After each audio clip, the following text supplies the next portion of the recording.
नमस्कार। आज हम कोशिका के अंदर होने वाली एक ऐसी प्रक्रिया को समझने जा रहे हैं जो हम सबको और दरअसल हर जीव को आनुवंशिक रूप से एकदम यूनिक बनाती है।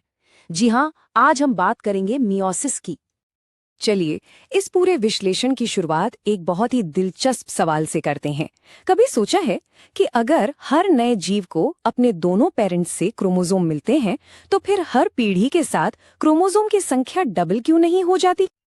ये एक बड़ी मजेदार पहेली है ना?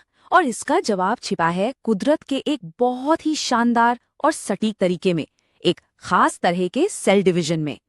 और वो जवाब है मियोसिस। तो ये है क्या? देखिए, ये एक स्पेशल टाइप का सेल डिवीजन है जो सिर्फ जनन कोशिकाओं यानी जर्म सेल्स में होता है।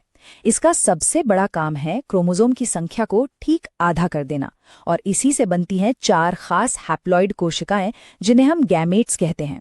और क्योंकि ये संख्या को कम करता है, इसलिए इसे रिडक्शनल यानी न्यूनकारी विभाजन भी कहा जाता है।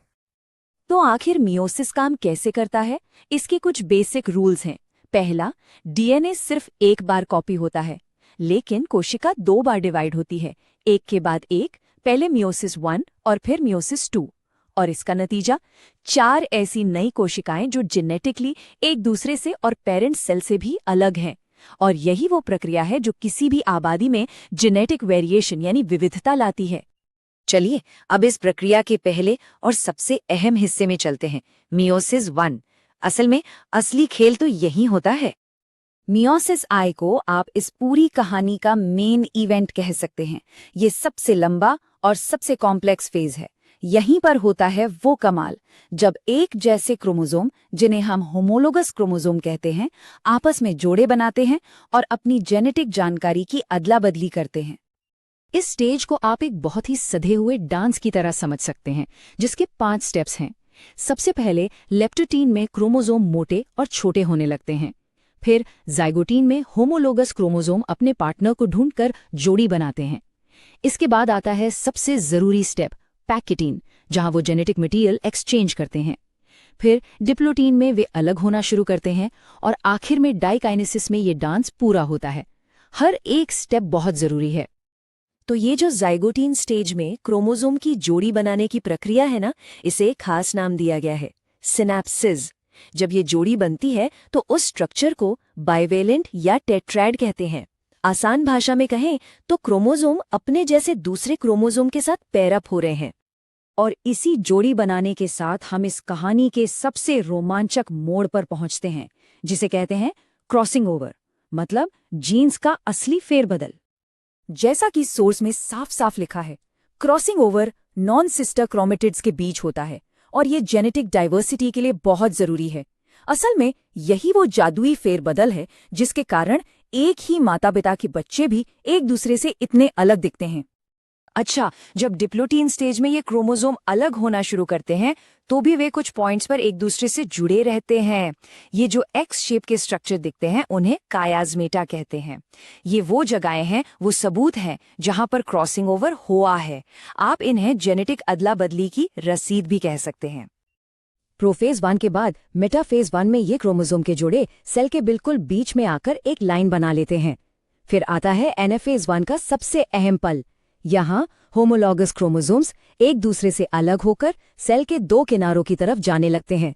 लेकिन याद रहे, सिस्टर क्रोमैटिड्स अभी भी एक दूसरे से जुड़ी हुई हैं। और आखिर में टीलोफेज 1 के खत्म होने पर हमारे पास 2 हैप्लॉइड कोशिकाएं तैयार हो जाती हैं। तो एक बार फटाफट देख लेते हैं कि मियोसिस 1 के बाद असल में हुआ क्या। देखिए, डिवीजन से पहले सेल डिप्लॉइड थी, यानी 2n, और मियोसिस 1 के बाद जो 2 कोशिकाएं बनी वो अब हैप्लॉइड हैं, यानी n। क्रोमोसोम की संख्या सीधी सीधी आधी हो गई। इसी को कहते हैं रिडक्शनल डिवीजन। लेकिन कहानी अभी खत्म नहीं हुई है। अब आता है दूसरा और आखिरी एक्ट, मियोसिस 2। मियोसिस 2 काफी हद तक एक नॉर्मल सेल डिवीजन यानी माइटोसिस जैसा ही है। इसका काम बहुत सीधा है, उन सिस्टर क्रोमैटिड्स को अलग करना जो मियोसिस 1 के बाद भी एक दूसरे से जुड़ी रह गई थीं। तो इस पूरे अद्भुत सफर का आखिरी नतीजा क्या है? 1 से बने 4 ऐसी हैप्लॉइड कोशिकाएं जो जेनेटिकली एकदम नई और यूनिक हैं। और यही हैं वो गैमेट्स जो जीवन की अगली पीढ़ी की शुरुआत करने के लिए पूरी तरह तैयार हैं। तो इस पूरी प्रक्रिया का असल महत्व क्या है? ये सिर्फ कोशिकाओं का बंटवारा नहीं है। नहीं, ये तो जीवन की विविधता का इंजन है। तो आइए आखिर में इसकी अहमियत को समझते हैं। पहली बात, मियोसिस ही वो प्रक्रिया है जो सेक्सुअल रिप्रोडक्शन में वेरिएशन लाती है। दूसरी, ये हर पीढ़ी में क्रोमोसोम की संख्या को स्थिर रखती है, उसे डबल होने से रोकती है। और सबसे बड़ी बात, यही विविधता नेचुरल सिलेक्शन और इवोल्यूशन यानी विकास के लिए कच्चा माल है, जिससे जीवन लगातार बदलता रहे। सोचिए, हर जिंदगी, चाहे वो कितनी भी बड़ी क्यों ना हो, एक अकेली कोशिका से शुरू होती है। तो फिर एक से लाखों करोड़ों कोशिकाएं बनती कैसे हैं? इसका जवाब छिपा है एक बहुत ही दिलचस्प प्रक्रिया में, जिसे हम कोशिका चक्र कहते हैं, और यही असल में जिंदगी का आधार है। तो आज की पड़ताल में हम यही समझने वाले हैं। पहले तो सेल्स डिवाइड करते ही क्यों हैं, फिर देखेंगे कि उनकी पूरी लाइफ साइकिल कैसी होती है, और सबसे जरूरी वो इंटरफेज के G1, S और G2 फेज में इस बड़ी घटना के लिए खुद को तैयार कैसे करते हैं। तो चलिए शुरू करते हैं सबसे बुनियादी सवाल से। आखिर सेल्स को डिवाइड करने की जरूरत ही क्या है? और देखिए, ये सिर्फ हमारी या इंसानों की बात नहीं है। एक छोटे से बैक्टीरिया से लेकर एक विशाल व्हेल तक जिंदगी का मतलब ही है ये प्रक्रिया। इसके बिना न ग्रोथ होगी न रिप्रोडक्शन, असल में जिंदगी ही नहीं चलेगी। इसकी वजहें बहुत दिलचस्प हैं। कुछ तो हम सीधे सीधे देख सकते हैं, जैसे एक छोटे बच्चे का बड़ा होना या कोई चोट लगने पर घाव का भर जाना। पर माइक्रोस्कोपिक लेवल पर भी बहुत कुछ चल रहा होता है, जैसे जेनेटिक जानकारी को एकदम परफेक्ट बनाए रखना और सेल के अंदर एक हेल्दी बैलेंस बनाए रखना। अब एक सेल की जिंदगी यूं ही बेतरतीब ढंग से नहीं चलती है। ये असल में एक बहुत ही ऑर्गेनाइज्ड घटनाओं का सिलसिला है, जिसे हम सेल साइकिल कहते हैं। मोटे तौर पर इसे दो हिस्सों में बांट सकते हैं। एक है तैयारी का फेज और दूसरा है असल परफॉर्मेंस का। इसे ऐसे समझिए, मान लीजिए आपको 1 घंटे की पार्टी में जाना है और आप उसके लिए 23 घंटे तैयारी कर रहे हैं। सुनने में अजीब लगता है ना, पर एक सेल की जिंदगी कुछ ऐसी ही होती है। वो अपना ज्यादातर वक्त सिर्फ तैयारी में लगाती है। असली काम तो बस कुछ ही देर का होता है। ये देखिए, एक सेल अपनी पूरी जिंदगी का लगभग 95% हिस्सा तैयारी में बिताती है, जिसे हम इंटरफेस कहते हैं। और जो असली डिवीजन है यानी एम फेज, वो तो बस 5% वक्त में ही खत्म हो जाता है। तो इंटरफेज 2 डिवीजन के बीच का लंबा तैयारी वाला फेज है। और हां, इसे रेस्टिंग फेज समझने की गलती बिल्कुल मत करना, क्योंकि इस दौरान सेल में जबरदस्त एक्टिविटी चल रही होती है। एम फेज वो छोटा सा हिस्सा है जहां असल में एक सेल से 2 सेल बनते हैं। तो चलिए अब इस लंबी तैयारी यानी इंटरफेज में जरा और गहराई से झांकते हैं और देखते हैं कि पर्दे के पीछे क्या क्या होता है। देखिए, इंटरफेस को भी 3 छोटे छोटे लेकिन बहुत जरूरी स्टेजेस में बांटा गया है, G1, S और G2। हर स्टेज का एक खास काम है। ये सब मिलकर पक्का करते हैं कि सेल डिवीजन के लिए एकदम तैयार हो। तो कहानी शुरू होती है G1 फेज से। इसे आप एक तरह का ग्रोथ स्पर्ट मान सकते हैं। यहीं पर एक नई नवेली सेल बड़ी होती है और कह सकते हैं डिवाइड करने का पक्का इरादा करती है। इस फेज में सेल बहुत ज्यादा एक्टिव रहती है। वो साइज में बड़ी होती है, ढेर सारे प्रोटीन्स और एनर्जी बनाती है और अपने अंदर के ज्यादातर छोटे छोटे अंगों यानी ऑर्गेनेल्स की कॉपी भी बना लेती है, बिल्कुल वैसे ही जैसे कोई जिम जाकर तैयारी कर रहा हो। जीवन के बाद आता है एस फेज। एस का मतलब है सिंथेसिस। और यकीन मानिए, यह पूरी तैयारी का सबसे अहम, सबसे जरूरी हिस्सा है। अब यह बात बहुत जरूरी है कि एक सेल अपने जेनेटिक ब्लूप्रिंट यानी डीएनए को बस आधा आधा नहीं बांट सकती। नहीं, उसे पहले उसकी एक हूबहू परफेक्ट कॉपी बनानी पड़ती है, ताकि बनने वाली दोनों नई कोशिकाओं को पूरी जानकारी मिल सके। तो एस फेज का बस एक ही काम है, लेकिन वो सबसे बड़ा काम है। सेल के पूरे डीएनए को एक एकदम सटीक कॉपी बनाना। ऐसा करके ये पक्का हो जाता है कि जब सेल बटेगी तो कोई भी जेनेटिक जानकारी गुम नहीं होगी। यहां एक बहुत दिलचस्प चीज होती है, इसे ध्यान से समझिए। एस फेज के बाद सेल के अंदर डीएनए का अमाउंट तो डबल हो जाता है, 2C से 4C, लेकिन क्रोमोसोम का नंबर वही रहता है, 2N का 2N ही। ये कैसे? अच्छा सोचिए, आपके पास एक किताब है, आपने उसकी पूरी फोटोकॉपी करवाई और कॉपी वाले पन्नों को असली किताब के साथ स्टेपल कर दिया। अब आपके पास पन्ने तो दोगुने हो गए, पर वो किताब तो अभी भी एक ही गिनी जाएगी, है ना? बस यही होता है यहाँ। एक और बात, एनिमल सेल्स में सेंट्रियोल नाम का एक स्ट्रक्चर जो डिवीजन में मदद करता है, वो भी इसी एस फेज में अपनी कॉपी बना लेता है। और आखिर में आता है G2 फेज। इसे आप एक फाइनल क्वालिटी चेक की तरह देख सकते हैं। सब कुछ एक आखिरी बार जांचा परखा जाता है। G2 में सेल थोड़ी और बड़ी होती है, डिवीजन के लिए जरूरी खास प्रोटीन बनाती है और सबसे जरूरी काम, जो डीएनए अभी अभी कॉपी हुआ है उसे चेक करती है कि कहीं कोई गलती तो नहीं रह गई। अगर कोई गड़बड़ है तो उसे ठीक किया जाता है। ये एक फाइनल सेफ्टी चेक है। तो G1, S और G2 इन तीनों पड़ावों को पार करके सेल अब तैयार है। तो अब ये बात साफ है कि इंटरफेस कोई रेस्टिंग या आराम का फेज नहीं है। ये तो एक बहुत ही एक्टिव, सिस्टमैटिक और बारीकी से कंट्रोल की जाने वाली तैयारी है सेल की जिंदगी की सबसे। कोशिका विभाजन, सेल डिवीजन, अपने आप में एक कमाल की चीज है, लेकिन इसका जो ग्रैंड फिनाले है ना, माइटोसिस, वो तो किसी ड्रामा से कम नहीं। तो चलिए आज इस पूरे प्रोसेस को एकदम करीब से समझते हैं। तो आज हम क्या क्या देखने वाले हैं? सबसे पहले ये समझेंगे कि भाई एक सेल के लिए अपनी एकदम परफेक्ट कॉपी बनाना इतना जरूरी क्यों है। फिर देखेंगे क्रोमोसोम्स के अलग होने का वो कमाल का सीन। इसके बाद जानेंगे कि कैसे एक सेल टूटकर दो बन जाती है, और आखिर में इस पूरी कहानी के मकसद को समझेंगे कि ये सब होता क्यों है। तो चलिए शुरू करते हैं सबसे बड़े और सबसे बुनियादी सवाल से। आखिर कैसे एक अकेला सेल, एक सिंगल सेल, एक पूरा का पूरा ऑर्गेनिज्म बना देता है? ये कोई मामूली सवाल नहीं है, पता है? ये तो हमारे अपने वजूद की, हमारी ग्रोथ की कहानी है। अच्छा, जरा सोचिए, उंगली पर लगी कोई चोट जो अपने आप ठीक हो जाती है, या फिर एक नन्हे से बीज से एक विशाल पेड़ का बन जाना। इन सब के पीछे कौन सी एक चीज है जो ये सब मुमकिन करती है? वो एक ही मास्टर प्रोसेस है, माइटोसिस। तो माइटोसिस असल में जिंदगी की बुनियाद है। मल्टीसेलुलर जीवों की ग्रोथ हो या फिर सेल्स की रिपेयर और रीजेनरेशन, यहाँ तक कि कुछ जीवों में एसेक्सुअल रिप्रोडक्शन भी इसी से होता है। और सबसे जरूरी बात, ये जेनेटिक स्टेबिलिटी बनाए रखता है। मतलब हर नए सेल अपनी पेरेंट सेल की एकदम बिल्कुल हूबहू कॉपी होती है। ओके, तो अब आते हैं कहानी के सबसे ड्रामेटिक हिस्से पर, न्यूक्लियस का डिवीजन। साइंटिफिक भाषा में इसे कहते हैं कैरियोकाइनेसिस। ये वो स्टेज है जहां सेल की पूरी जेनेटिक लाइब्रेरी, मतलब सारा का सारा डीएनए, बिल्कुल सफाई से दो बराबर हिस्सों में बांटा जाता है। अब आता है एनाफेज। इसे आप एक तरह का पॉइंट ऑफ नो रिटर्न समझ सकते हैं। ये वो पल है, वो बिल्कुल निर्णायक क्षण है जब सेंट्रोमियर्स टूटते हैं और सिस्टर क्रोमेटिड्स हमेशा के लिए एक दूसरे से जुदा हो जाते हैं।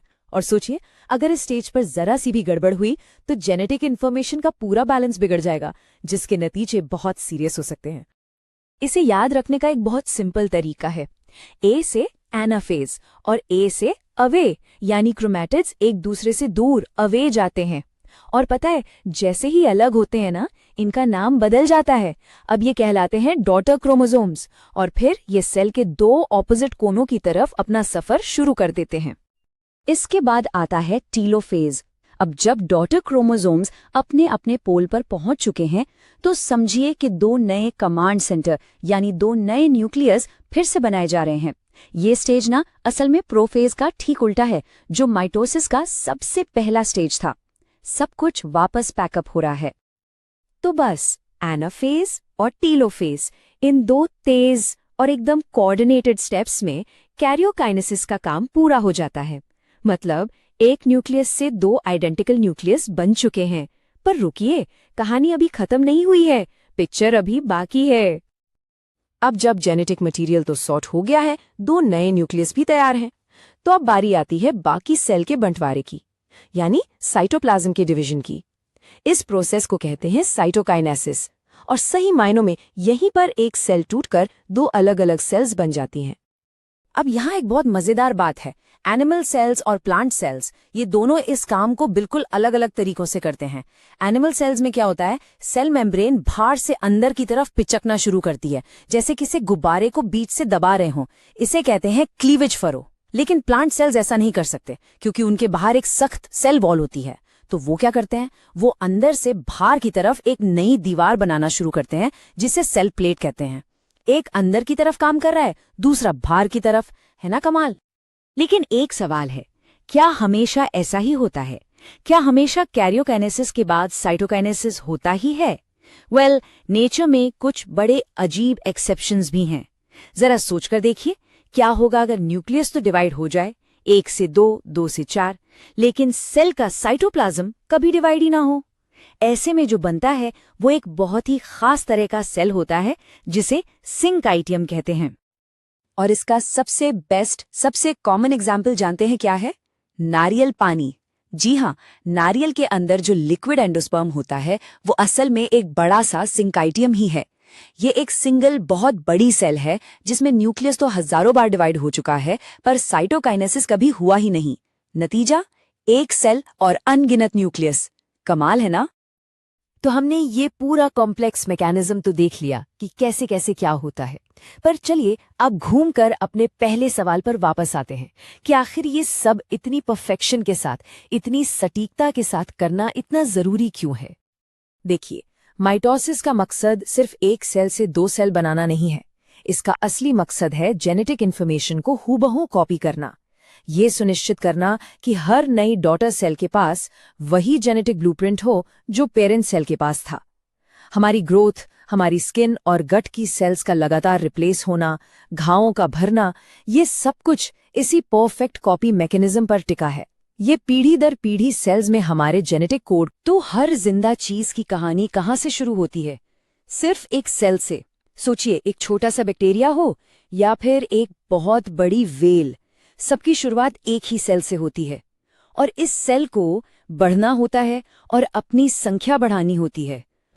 तो फिर सवाल ये उठता है कि आखिर एक अकेला सेल लाखों करोड़ों सेल्स वाले एक पूरे ऑर्गेनिज्म में बदल कैसे जाता है? इसका जवाब छिपा है एक बहुत ही शानदार और मुनज़्ज़म प्रक्रिया में, जिसे हम कहते हैं सेल साइकिल। तो आज हम इसी सफर पर निकलने वाले हैं। हम देखेंगे कि एक सेल की लाइफ स्टोरी क्या है, उसकी लंबी तैयारी कैसी होती है, G0 फेज में वो ब्रेक कैसे लेता है, फिर उस नाटकीय मेन इवेंट पर भी नजर डालेंगे और आखिर में समझेंगे कि बंटवारे के लिए स्टेज कैसे सेट होता है। ठीक है, तो चलिए शुरू करते हैं। सेल साइकिल असल में घटनाओं की एक सीरीज है जिससे एक सेल गुजरता है बढ़ने के लिए और फिर डिवाइड होने के लिए। मतलब सीधे शब्दों में कहें तो ये एक सेल का लाइफ साइकिल है। अब दिलचस्प बात ये है कि एक सेल अपनी जिंदगी का ज्यादातर हिस्सा असल में सिर्फ तैयारी में गुजार देता है, और तैयारी के इसी फेज को इंटरफेज कहते हैं। इसको ऐसे समझिए, जैसे आप किसी पार्टी के लिए घंटों तक तैयार होते हैं, लेकिन पार्टी में सिर्फ 1 घंटे के लिए ही रुकते हैं। एक सेल के लिए सेल साइकिल बिल्कुल ऐसा ही है। तैयारी बहुत लंबी और असल काम बहुत छोटा। और ये जो स्लाइड है, ये इस फर्क को एकदम साफ दिखाती है। देखिए, 95% से भी ज्यादा वक्त तो सिर्फ तैयारी यानी इंटरफेस में निकल जाता है, और असली डिवीजन यानी एम फेज वो तो बस 5% टाइम में हो जाता है। तो इंटरफेस का मेन काम क्या है? 2 चीजें हैं।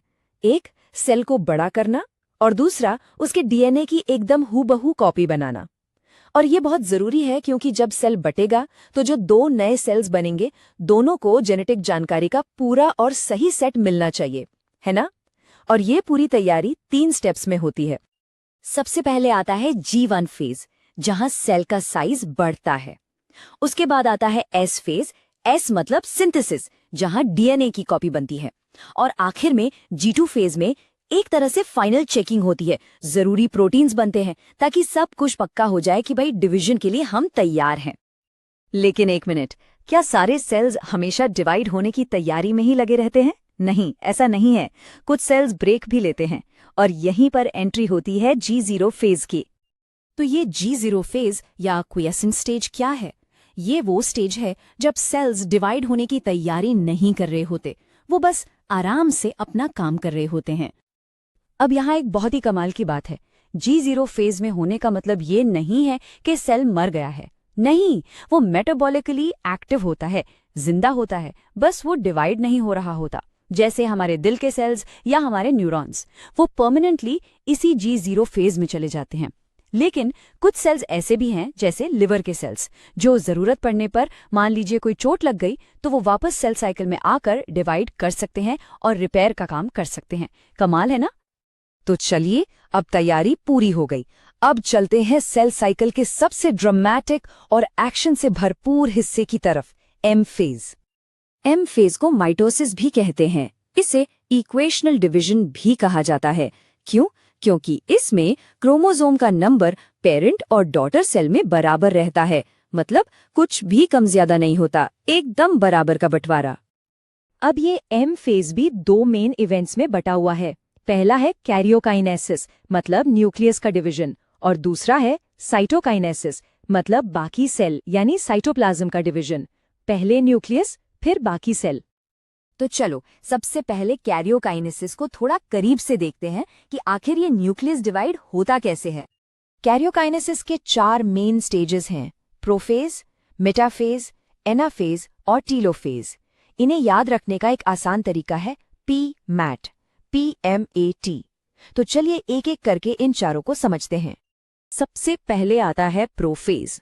यहाँ समझिए कि डिवीजन के लिए स्टेज तैयार हो रहा है। जो क्रोमेटिन, मतलब जो जेनेटिक मटेरियल धागे की तरह फैला हुआ था, वो अब कंडेंस होकर मोटे और साफ दिखने वाले क्रोमोसोम्स में बदल जाता है। न्यूक्लियस की जो बाउंड्री है वो भी धीरे धीरे गायब होने लगती है और स्पिंडल फाइबर्स बनने शुरू हो जाते हैं। इसके बाद आता है मेटाफेज, और ये बहुत ही क्रिटिकल स्टेज है। यहाँ पर सारे क्रोमोसोम्स जो अब पूरी तरह से कंडेंस्ड हैं, वो सेल के बिल्कुल बीचों बीच एक लाइन में आके खड़े हो जाते हैं। इस लाइन को मेटाफेज प्लेट कहते हैं, और ये लाइनअप इतना सटीक इसलिए होता है ताकि जब बंटवारा हो तो हर नई सेल को डीएनए की एक एक कॉपी एकदम सही सही मिले। और हाँ, एक इंटरेस्टिंग फैक्ट ये भी है कि साइंटिस्ट्स के लिए क्रोमोसोम्स की स्टडी करने का ये सबसे अच्छा स्टेज है, क्योंकि इस वक्त वो सबसे मोटे और साफ दिखाई देते हैं। उनकी बनावट और आकार को समझने के लिए ये एकदम परफेक्ट टाइम है।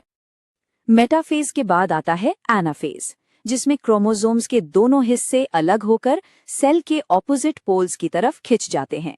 और फिर टेलोफेज में इन दोनों पोल्स पर पहुंचे क्रोमोसोम्स के सेट के चारों ओर एक नया न्यूक्लियस बन जाता है। तो अब एक ही सेल के अंदर 2 न्यूक्लियस तैयार हो जाते हैं। और फिर आता है फाइनल स्टेप, साइटोकाइनेसिस। न्यूक्लियस तो बट गए, अब बारी है बाकी सेल के बटने की। साइटोप्लाज्म बीच से बट जाता है और हमें मिलती हैं 2 नई एकदम एक जैसी डॉटर सेल्स, जो अब अपनी खुद की लाइफ स्टोरी शुरू करने के लिए जिंदगी अपना जेनेटिक ब्लूप्रिंट यानी अपनी पूरी की पूरी रेसिपी बुक एक पीढ़ी से दूसरी पीढ़ी तक कैसे पहुंचाती है, ये बायोलॉजी का एक बहुत ही बुनियादी सवाल है। तो आज हम एक ऐसी प्रक्रिया को समझने जा रहे हैं जो एकदम सटीक होने के साथ साथ बहुत क्रिएटिव भी है, और जो जिंदगी के आगे बढ़ने और उसकी विविधता दोनों को पक्का करती है। तो आज हम क्या क्या जानने वाले हैं? सबसे पहले एक बहुत ही दिलचस्प बायोलॉजिकल पहेली को समझेंगे, फिर देखेंगे कि कैसे एक शानदार 2 स्टेप वाली प्रक्रिया उसे सुलझाती है। उसके दूसरे स्टेप को करीब से जानेंगे, उसकी गहराई और महत्व को समझेंगे, और आखिर में उसकी तुलना सेल डिवीजन के एक और तरीके से करेंगे। तो चलिए शुरू करते हैं। ये बायोलॉजिकल पहेली आखिर है क्या? देखिए, ये एक बहुत सीधे से सवाल से जुड़ी है, पर उसका जवाब उतना सीधा है नहीं। सोचने वाली बात है ना? अगर माता और पिता दोनों अपने सारे के सारे क्रोमोसोम बच्चे को दे दें, तो बच्चे में तो क्रोमोसोम की संख्या डबल हो जानी चाहिए, और फिर अगली पीढ़ी में 4 गुना। पर हम सब जानते हैं कि ऐसा होता तो है नहीं। तो फिर होता क्या है? कैसे किसी भी प्रजाति में क्रोमोसोम की संख्या फिक्स रहती है? और बस इसी पहेली का, इसी सवाल का एक बहुत ही शानदार जवाब है मियोसिस, यानी अर्धसूत्री विभाजन। ये कोई आम सेल डिवीजन नहीं है, ये एक बहुत ही खास प्रक्रिया है जो खास तौर पर सेक्सुअल रिप्रोडक्शन के लिए ही बनी है। चलिए देखते हैं ये काम कैसे करती है। तो मियोसिस की सबसे बड़ी, सबसे जरूरी बात यह है कि इसका मुख्य काम है क्रोमोसोम की संख्या को ठीक आधा कर देना। ये नॉर्मल सेल डिवीजन से एकदम अलग है। ये सिर्फ स्पेशल रिप्रोडक्टिव सेल्स, जिन्हें हम गैमीट्स या युग्मक कहते हैं, उनको बनाने के लिए होता है। आप मियोसिस की पूरी प्रक्रिया को एक 2 एक्ट वाले नाटक की तरह समझ सकते हैं। इसका पहला एक्ट यानी मियोसिस आई वो है जहां सबसे जरूरी काम होता है, क्रोमोसोम की संख्या को आधा किया जाता है। इसके बाद आता है दूसरा एक्ट मियोसिस 2, और ये हमें थोड़ा जाना पहचाना सा लगता है। तो अब आते हैं हमारे आज के विश्लेषण के मेन फोकस पर, मियोसिस 2। जैसा मैंने कहा, यह प्रक्रिया काफी हद तक माइटोसिस यानी समसूत्री विभाजन जैसी ही है, पर कुछ बहुत बहुत जरूरी फर्क भी हैं। तो देखिए, सबसे जरूरी बात यह है कि मियोसिस 2 में जो सेल्स हिस्सा ले रही हैं वो पहले से ही हैप्लॉइड है, मतलब उनमें क्रोमोसोम का सिर्फ एक ही सेट है। और सबसे बड़ा ट्विस्ट, यहां कोई डीएनए कॉपी नहीं होता। इस स्टेज के शुरू होने से पहले डीएनए रेप्लिकेशन नहीं होता। सेल बस उसी जेनेटिक मटेरियल के साथ आगे बढ़ती है जो मियोसिस आई के आखिर में बचा था। ये पूरी प्रक्रिया 4 बहुत ही ऑर्गेनाइज्ड स्टेप्स में होती है। सबसे पहले प्रोफेज 2 में न्यूक्लियस के चारों तरफ की झिल्ली टूट जाती है। इसके बाद मेटाफेज 2 में सारे क्रोमोसोम सेल के बिल्कुल बीचों बीच एक लाइन में आकर खड़े हो जाते हैं। फिर आता है एनाफेज 2, जहां सिस्टर क्रोमैटिड्स एक दूसरे से अलग होकर सेल के दोनों कोनों की तरफ खिंचने लगते हैं। और आखिर में टीलोफेज 2 में दोनों सिरों पर नए न्यूक्लियस बन जाते हैं और फिर सेल का साइटोप्लाज्म भी बढ़ जाता है। तो इस सब का नतीजा क्या निकला?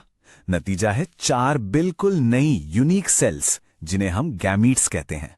सोचिए, एक सेल जिसने मियोसिस आई से शुरुआत की थी वो अब 4 में बढ़ चुकी है, और इन चारों में से हर एक के पास पेरेंट सेल के मुकाबले ठीक आधी जेनेटिक जानकारी है। यही वो खास सेल्स हैं जो सेक्सुअल रिप्रोडक्शन का आधार बनती हैं। अच्छा, अब जब हम ये समझ गए हैं कि मियोसिस होता कैसे है, तो अब इस सवाल पर आते हैं कि ये इतना जरूरी क्यों है। इसका असर सिर्फ किसी एक प्रजाति पर नहीं है, बल्कि ये तो जीवन के विकास यानी एवोल्यूशन के लिए ही फंडामेंटल है। तो याद है वो पहली मियोसिस उसे पूरी तरह से सुलझा देता है। ये हैप्लॉइड गमीट्स बनाकर, मतलब क्रोमोसोम की संख्या को आधा करके, ये पक्का करता है कि जब 2 गैमेट्स मिलें तो बनने वाली नई सेल में क्रोमोसोम की संख्या बिल्कुल सही हो। इसी वजह से पीढ़ी दर पीढ़ी क्रोमोसोम का नंबर एक जैसा बना रहता है। लेकिन रुकिए, मियोसिस का काम सिर्फ नंबर कम करना नहीं है। इसका एक और बहुत ही मजेदार और जरूरी काम है, और वो है जेनेटिक वेरिएशन पैदा करना। ये जेनेटिक ताश के पत्तों को फेंटने जैसा है, और ये 2 तरीकों से होता है।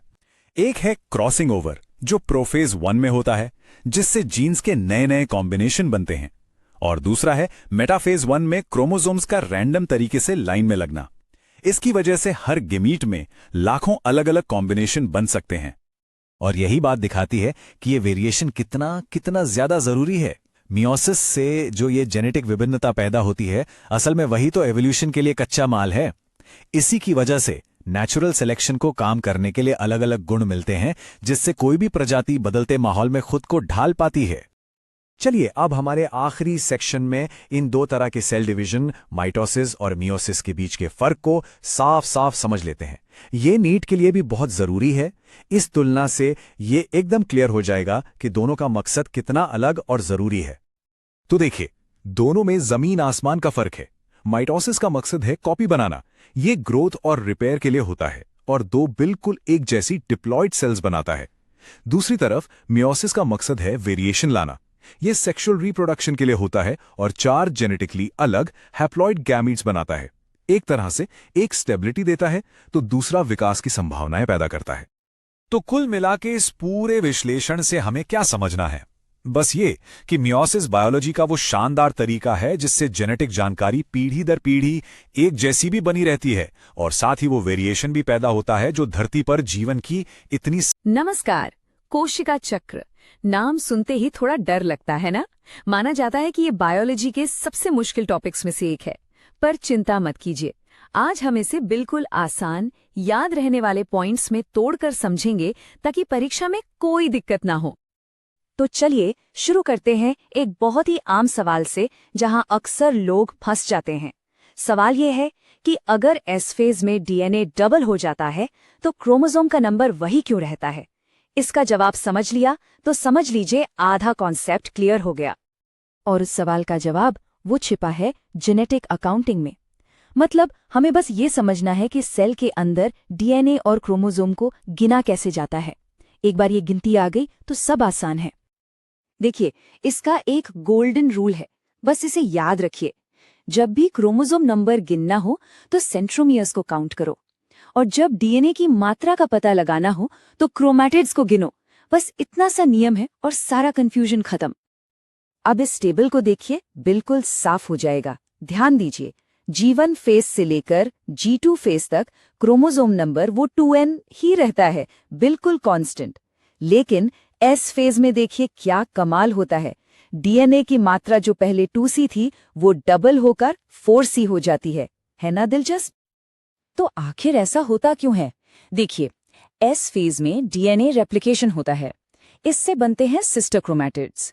तो डीएनए का कंटेंट तो डबल हो गया, लेकिन ये दोनों सिस्टर क्रोमैटिड्स एक ही सेंट्रोमियर से जुड़े रहते हैं।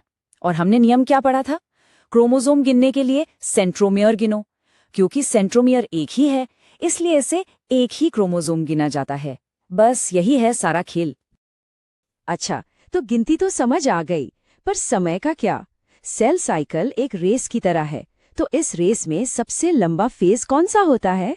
चलिए अब इस पर कुछ जल्दी से याद होने वाले तथ्य देखते हैं जो परीक्षा के लिए बहुत जरूरी हैं। तो सबसे पहला और सबसे बड़ा तथ्य है, पूरे सेल साइकिल का सबसे लंबा फेज है इंटरफेज। एक सेल अपनी जिंदगी का 95% से भी ज्यादा समय सिर्फ विभाजन की तैयारी में लगा देता है। सोचिए। लेकिन अगर हम सिर्फ माइटोसिस की बात करें तो उसके अंदर सबसे लंबा फेज कौन सा है? वो है प्रोफेज, क्योंकि इसी में क्रोमैटिन कंडेंस होता है, माइटोटिक उपकरण बनता है, मतलब सारी मुख्य तैयारी यहीं होती है। और अगर माइटोसिस का प्रोफेज लंबा है तो मियोसिस का प्रोफेज 1 तो उससे भी लंबा और ज्यादा जटिल होता है। इसमें इतने सारे काम होते हैं। होमोलॉगस क्रोमोसोम की पेयरिंग होती है, क्रॉसिंग ओवर होता है, बहुत कुछ। इतने सारे फेज, इतने सारे नाम, क्रम याद रखना मुश्किल हो जाता है ना? तो चलिए, इसका भी एक इलाज है। हम इस्तेमाल करेंगे कुछ आसान और शक्तिशाली निमोनिक्स का। माइटोसिस के स्टेजेस के लिए बस एक शब्द याद रखिए, IPMAT। I से इंटरफेज, P से प्रोफेज, M से मेटाफेज, A से एनाफेज और T से टीलोफेज। सिंपल, IPMAT और पूरा क्रम दिमाग में बैठ जाएगा। अब आते हैं मियोसिस के प्रोफेज 1 के जटिल उपचरणों पर। इसके लिए एक मजेदार लाइन है, lazy zebras play drums daily. L से लेप्टोटीन, Z से जाइगोटीन, P से पैकीटीन, D से डिप्लोटीन और D से diakinesis. Lazy zebras play drums daily. आसान है ना? तो ठीक है, न्यूक्लियस तो विभाजित हो गया, लेकिन अभी काम पूरा नहीं हुआ। अब पूरी कोशिका को 2 हिस्सों में बंटना है। इस प्रक्रिया को कहते हैं साइटोकाइनेसिस, और ये पशु कोशिकाओं और पादप कोशिकाओं में काफी अलग तरीके से होता है। यहाँ बस एक मुख्य अंतर याद रखना है। पशु कोशिकाओं में सोचिए एक बेल्ट की तरह बाहर से अंदर की तरफ खिंचाव होता है, जिसे क्लीवेज फरो कहते हैं, और कोशिका 2 में टूट जाती हैं। जबकि पादप कोशिकाओं में सेल वॉल सख्त होती हैं, तो वहां अंदर से बाहर की तरफ एक नई दीवार बनती है, जिसे सेल प्लेट कहते हैं। एक बाहर से अंदर, दूसरा अंदर से बाहर। तो ये सारी फेज और स्टेप्स, ये सिर्फ रटने वाली चीजें नहीं हैं।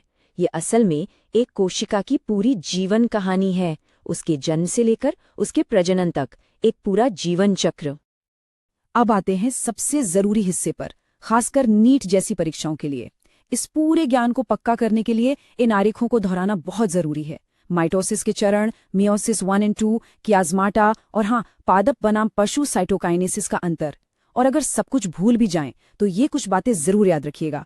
पहला, एस फेज में डीएनए 4C होता है, लेकिन क्रोमोसोम 2N ही रहते हैं। दूसरा, इंटरफेज सबसे लंबा फेज है। और तीसरा, माइटोसिस में प्रोफेज और मियोसिस में प्रोफेज 1 सबसे लंबे होते हैं। ये पॉइंट्स बिल्कुल मत भूलिए।